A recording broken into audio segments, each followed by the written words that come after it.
tous, j'espère que vous allez bien. Cette petite vidéo dans la nature, j'avais envie un petit peu d'arbres, j'avais envie un petit peu de cette parenthèse de liberté et de douceur autour de moi pour vous faire cette vidéo. Avant de rentrer dans la guidance hebdomadaire, comme vous en avez l'habitude, par rapport aux fréquences et aux énergies, je voulais un petit peu parler, parce qu'en ce moment je parle beaucoup des pervers manipulateurs narcissiques. J'avais d'ailleurs fait une vidéo sur le sujet sur mon ancien compte YouTube, qui était au nom de Laetitia Montero Garcia. Par rapport aux manipulateurs pervers narcissiques, je voudrais rajouter en supplément de ce que j'ai écrit sur ma page pro, il m'est venu le mot en espagnol, page pro, Madrina Niña de Porcelana. Je voudrais aussi ajouter que c'est reconnu comme une maladie psychologique. Il faut savoir que certains manipulateurs pervers narcissiques, c'est des gens qui ont des soucis parfois d'illetrisme, d'analphabétisme, qui se trouvent trop petits, trop grands. C'est un petit peu le cas d'Adolf Hitler, qui pour moi était un dictateur, mais surtout un manipulateur pervers narcissique souffrant d'un complexe d'infériorité qu'il a bâti en complexe de supériorité. Il a voulu inverser l'épaule, mais de manière très sombre, un petit peu comme l'avait expliqué Friedrich Nietzsche, un philosophe qui était assez fasciste, dans le crépuscule des idoles. Il faut savoir aussi que le manipulateur pervers narcissique, c'est souvent une personne qui aime assujettir, qui aime casser parce que lui-même est en blessure. C'est parfois des personnes qui ont psychologiquement des tares. Alors je ne dis pas que c'est commun à tous, mais souvent la consanguinité, ça peut créer ce genre de malaise. Le fait aussi, peut-être quand ils étaient enfants, on les a traités comme des filles, peut-être parce qu'ils faisaient le ménage, peut-être parce qu'on les a habillés comme des filles, parce qu'ils avaient les cheveux longs, ou parce qu'on les a traités comme des filles. Et le fait d'être macho, de casser du sucre sur les femmes, de violer, de frapper, de rabaisser, ça leur donne un petit peu une revanche sur une propre souffrance non intériorisée et non guérie. C'est dire comme une blessure non guérie et des traumas non gérés en psychologie et en accompagnement peuvent avoir des conséquences non seulement pour soi, mais pour les personnes qui nous entourent. À cela s'ajoute, dans le manipulateur narcissique, quelqu'un qui vit souvent du chantage.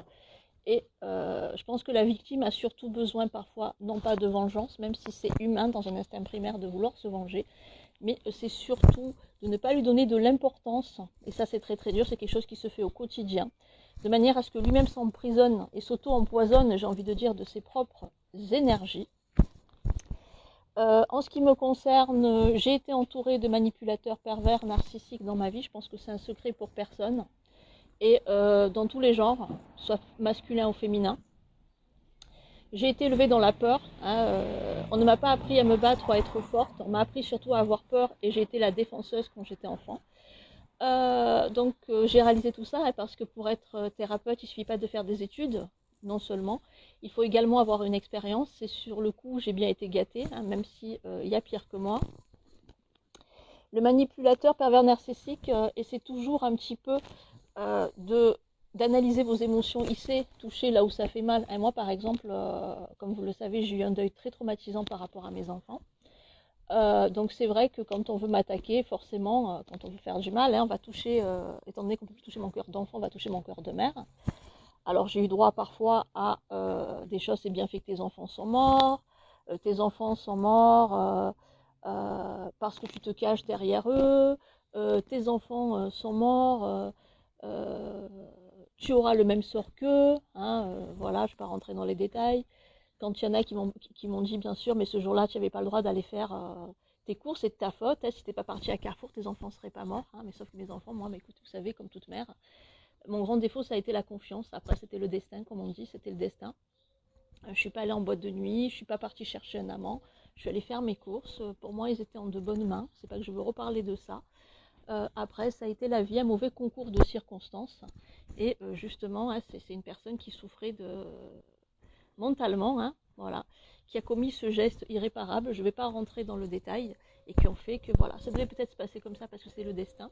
J'ai mis du temps à le comprendre, mais c'est ainsi. Mais voilà, c'est pas pour le drame que je reviens, mais c'est pour vous dire un petit peu les gens comme ils savent vous attaquer et où toucher pour vous faire mal, hein, tout simplement. Et j'ai appris à passer au-dessus, peut-être par mon côté d'éveil, mon côté médium. Je ne suis pas derrière mes enfants, je suis toujours devant eux. Et si aujourd'hui je suis, comme vous me voyez, forte, maquillée et avec la lumière, c'est justement parce que mon amour dépasse la colère que j'ai pu ressentir pendant des années par rapport à ce qui est arrivé à mes enfants. Voilà. Donc je voulais un petit peu partager ça, non pas pour être dans une délation, mais pour vous faire comprendre les choses.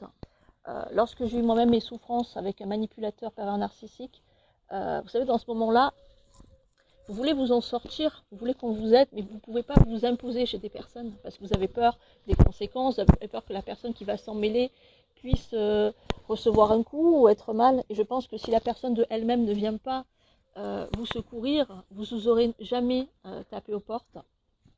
C'est pareil, hein, lorsqu'on veut partir, trouver un abri pour pouvoir être bien, c'est pas à la personne qui subit ce genre d'attaque psychologique à aller s'imposer. Hein, je pense que dans ce moment-là, ce qu'on a besoin, c'est que justement une personne vienne nous secourir sur le moment pour justement pas nous sauver, mais nous apporter un peu de répit. Mais je me suis rendu compte qu'en fait, on vit dans une société où on va parfois plus s'apistoyer sur des gens qui ont moins de problèmes que d'autres, parce que ça paraît plus facile de jouer les sauveurs et c'est tout égotique. Et vous savez, quand vous appelez pour vous dire j'ai été frappé, on a voulu m'étrangler, voilà, hein, et parce que vous n'avez pas forcément, vous ne voulez plus passer par une aide judiciaire, hein, c'est quelque chose que j'ai vécu parce que c'est un processus long et parce que c'est un cauchemar, hein, c'est un cauchemar. On va dans votre intimité, on va raviver des blessures et c'est jamais facile. Hein, donc c'est souvent bien d'avoir quelqu'un comme ça qui vienne non pas jouer les sauveurs, mais qui s'impose face à un manipulateur pervers narcissique. Et je me rends compte que si parfois j'ai refusé, entre guillemets, des fausses aides qu'on m'a proposées, je ne le regrette pas parce que je sais que tôt ou tard, ça aurait pu faire l'objet d'un chantage, d'un reproche. Donc au final, c'est très bien comme ça.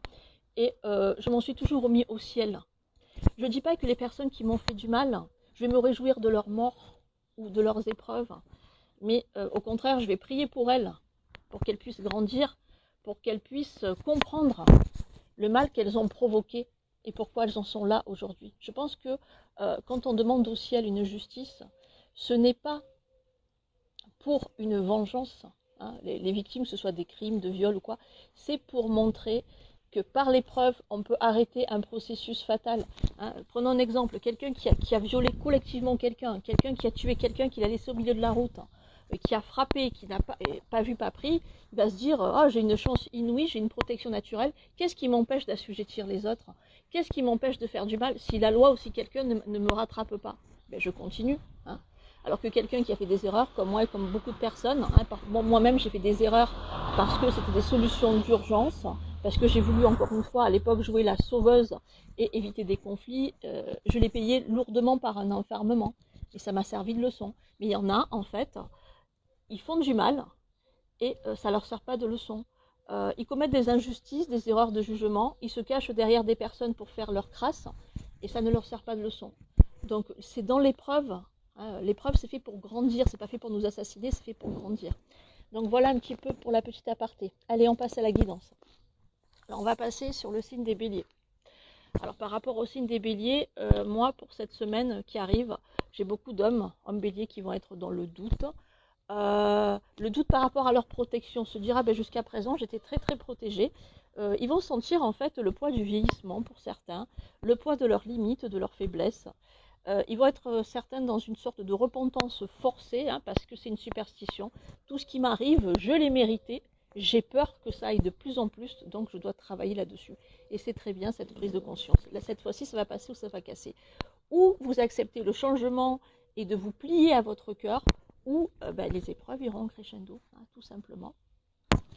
On vous dit que le fait de vous sentir au-dessus de tout, c'est une illusion. C'est vous qui avez créé ce personnage. Mais aujourd'hui, au-delà de ça, il y a un destin et la réalité vous rattrape. Alors ensuite, par rapport aux femmes béliers, moi j'ai la notion pour certaines d'avoir du baume au cœur, d'avoir une nouvelle qui va leur faire plaisir, auquel elles ne s'attendaient pas, d'être rassurées par rapport à des doutes. Côté sentimental, l'autre va vous rassurer. Vous allez avoir confiance en l'avenir. J'ai une paix qui va venir naturellement dans votre cœur et c'est très très bien pour certaines femmes béliers. Pour les femmes taureaux, alors j'ai la notion parfois de certaines d'être un petit peu dans l'illusion, de douter beaucoup, de vouloir renaître, de vouloir tout recommencer. Il y a la nécessité pour certaines d'avoir envie de voyager, de partir, de faire une quête intérieure, mais pas que, hein, d'être aussi dans la matière, d'avoir une nouvelle vie, de reprendre des occasions qui ont été ratées. Voilà, hein, moi c'est vraiment ce que j'ai pour certaines femmes du signe du taureau. Alors attendez, aujourd'hui on est le 17, 18.